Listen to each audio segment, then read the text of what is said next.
بار بار کشمیر کو بچانے کی بات کر رہی ہے، تو اس کو آپ تھوڑا تفصیل سے بتائیں۔ دیکھیے جو 2019 کے بعد ہوا یہاں،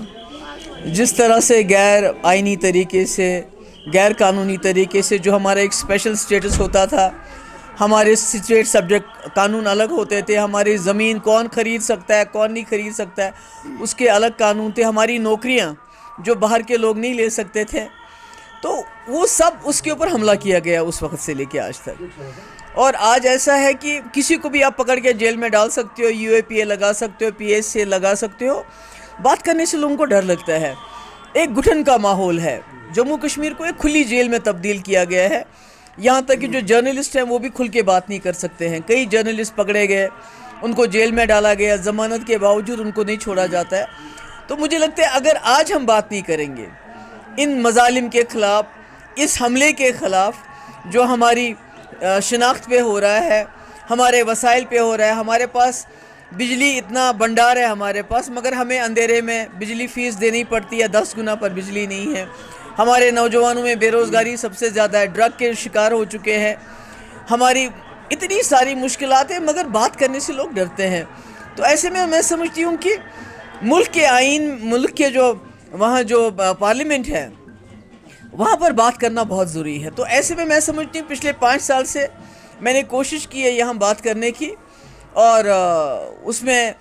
الحمدللہ کافی حد تک ہم کامیاب بھی ہوئے ہیں۔ تو اب پارلیمنٹ کا وقت ہے، پارلیمنٹ میں ایک ایسی آواز جانی چاہیے، ایسی آوازیں جانی چاہیے جو کھل کے وہاں ڈر کے بنا، کسی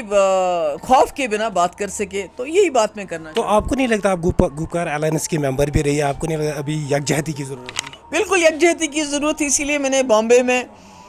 فاروق عبداللہ صاحب کو کہا، وہاں میں نے سب کے سامنے کہا یہ ہمارے سب سے بڑے سینئر لیڈر ہے، جموں کشمیر کے سیٹوں کا فیصلہ یہ خود کریں گے۔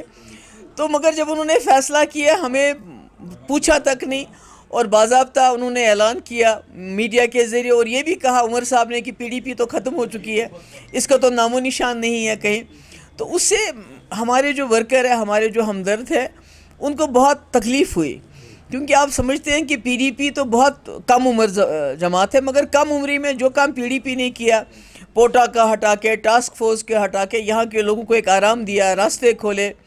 بہت کام کیے 3 سال کے عرصے میں، تو لوگوں کے دلوں میں پی ڈی پی بستی ہے۔ تو اس لیے ہم نے تو کوشش کی، مگر نیشنل کانفرنس نے اس کا مثبت رسپانس نہیں دیا وہاں سے۔ تو آپ ہمیں بتائیں کہ عمر صاحب کہہ رہے ہیں کہ پی ڈی پی اور این سی کے بیچ جو ابھی کمپٹیشن ہے، نہیں میں نہیں سمجھتی ہوں این سی اور پی ڈی پی کے بیچ میں کمپٹیشن ہے، یہ ہے کہ جموں کشمیر کے جو اس وقت مشکلات ہے، جو معاملات ہیں، جو تکلیفیں ہیں، اس کی عکاسی پارلیمنٹ میں کون بہتر طریقے سے کر سکتا ہے، کیونکہ پچھلے 5 سال میں نیشنل کانفرنس کے 3 ممبر پارلیمنٹ تھے، فاروق صاحب اور مسعودی صاحب اور اکبر لون صاحب، تو لوگوں کے سامنے ان کی کارکردگی ہے کہ کیا ہوا کیا نہیں ہوا۔ اور میں تو پارلیمنٹ میں نہیں تھی، مجھے تو لوگوں نے 2019 میں ووٹ نہیں دیے، مگر اس کے باوجود پارلیمنٹ کے باہر میں بات کرتی رہی،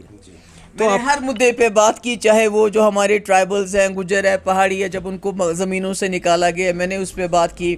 جب بچوں کو قید میں ڈالا گیا میں نے اس کے بارے میں بات کی، شاید ہی کوئی ایسا ایشو ہے جس کے خلاف میں نے اپنی آواز نہیں اٹھائی۔ تو میں سمجھتی ہوں اگر یہ آواز پارلیمنٹ میں پہنچے تو زیادہ اس کا فائدہ ہو سکتا ہے۔ تو اب ہمیں بتائیں کہ آزاد صاحب نے ایٹ دا 11th آور وڈرا کیا ہے، میں وہ تو آزاد صاحب سے پوچھ سکتے ہیں، میں کیسے کہہ سکتی ہوں۔ پارلیمنٹ میں آپ کس مدعے پہ سب سے پہلے اپنی وائس؟ جب انشاءاللہ کامیاب ہوں گے تو آپ کو بتا دیں گے۔ Thank you.